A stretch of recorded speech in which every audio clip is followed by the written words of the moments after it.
My name is Tammy Meredith, and I'm here today to talk to you about a very controversial subject in America, abortion. Approximately 3,000 Americans lost their lives as a result of the destruction of the World Trade Center towers on 9/11.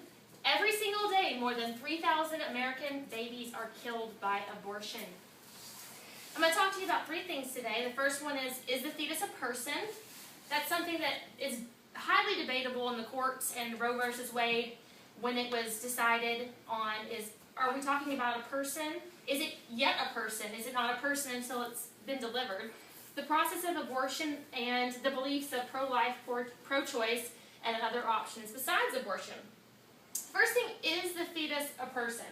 Now, a lot of people want to look at this from a faith-based perspective, and if you believe in the Bible, you believe God created us and He knew us in the womb, so of course to us. But when you're talking about scientific proof, Professor Jaime Gordon, Mayo Clinic, by all the criteria of modern molecular biology, life is present from the moment of conception. This is a scientist from the Mayo Clinic telling us that.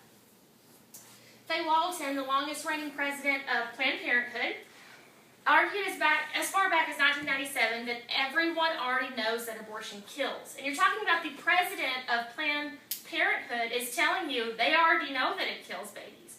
I think we have deluded ourselves into believing that people don't know that abortion is killing. So any pretense that abortion is not killing is a signal of our ambivalence, a signal that we cannot say, yes, it kills a fetus. Human life begins at conception. I wanted to give you another quote. Anne Furedy, the chief executive of the largest independent abortion provider in the UK, said this in a 2008 debate.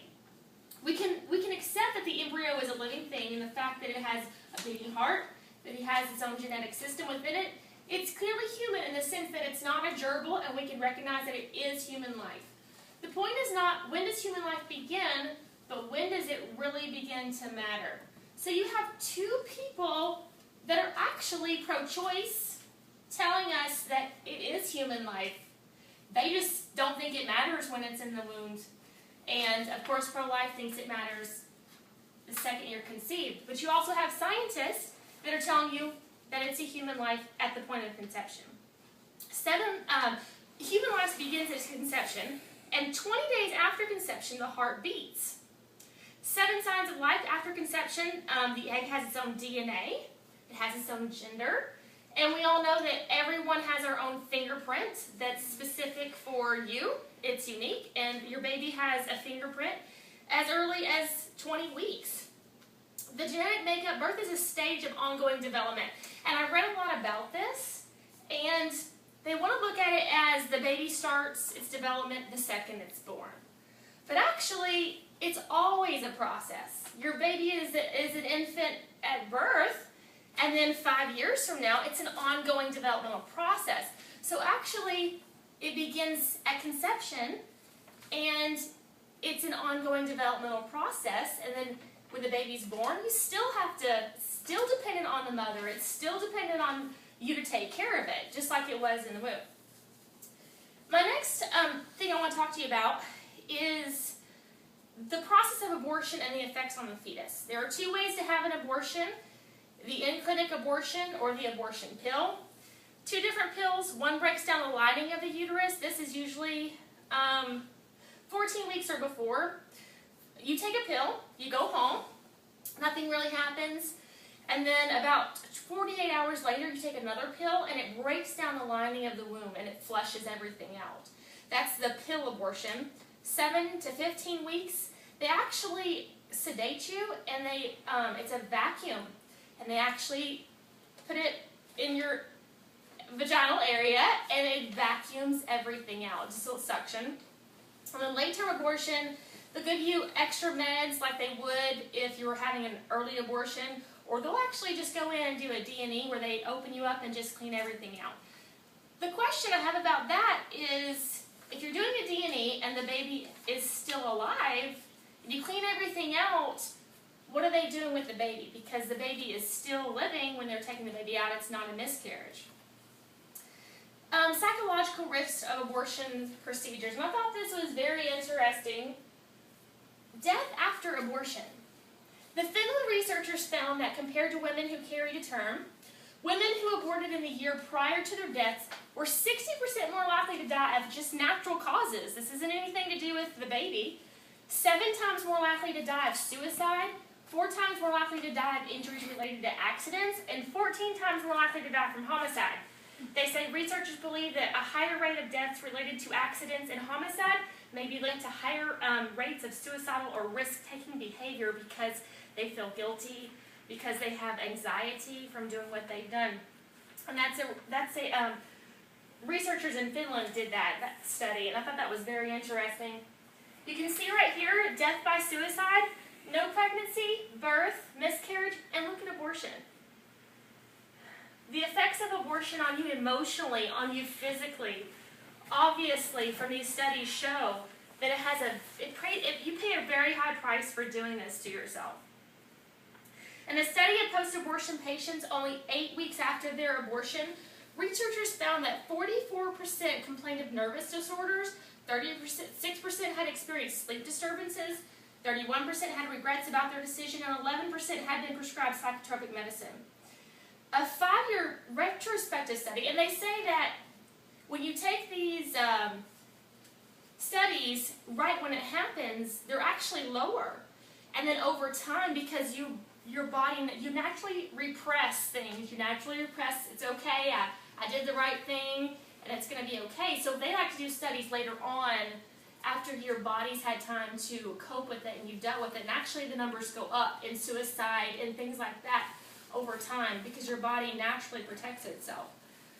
A 5-year retrospective study in 2 Canadian provinces found significantly greater use of medical and psychotropic services among women with a history of abortion. Most significant was the finding that 25% of women who had abortions made visits to psychiatrists, as compared to 3% in the control group.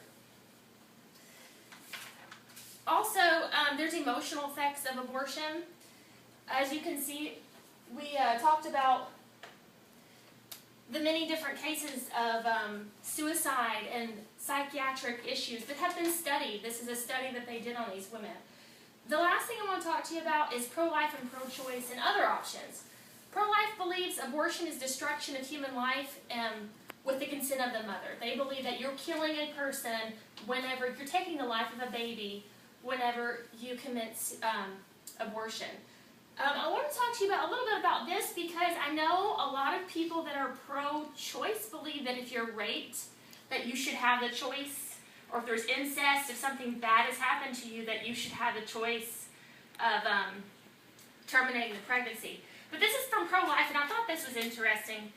A child conceived through rape or incest does not deserve the death penalty for his or her father's crime. And I love that because, it's not their fault that this happened. Research shows that the victim of either crime is likely to suffer more if she resorts to abortion. One large-scale study of pregnant rape victims found that approximately 70% those to give birth. Many sexual assault victims see giving birth as a selfless, loving act that helps bring the healing from the horrific experience of the rape itself.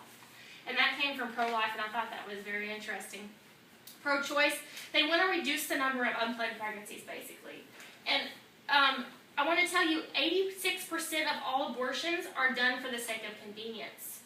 They don't want to deal with it. They're not ready to deal with it. And it's really not about the life of the baby. Other options include parent the child yourself, considering temporary foster care, and or adoption. This is a list of things that children that are adopted, it was amazing to me. Teens who were adopted at birth are more likely than children born in intact families to live with 2 parents in a middle-class family. They score higher than their middle-class counterparts. They generally are less depressed than children of single parents and less involved in alcohol abuse, vandalism, group fighting, police trouble, weapon use, and theft. Adopted adolescents score higher than children of single parents on self-esteem, confidence in their own judgment, self-directedness, positive view of others, and feeling of security within the families. 7% of children adopted in infancy repeated a grade, while 12% of children living with both biological parents repeated a grade. So they have done all these studies that show being adopted, it actually benefits these children more.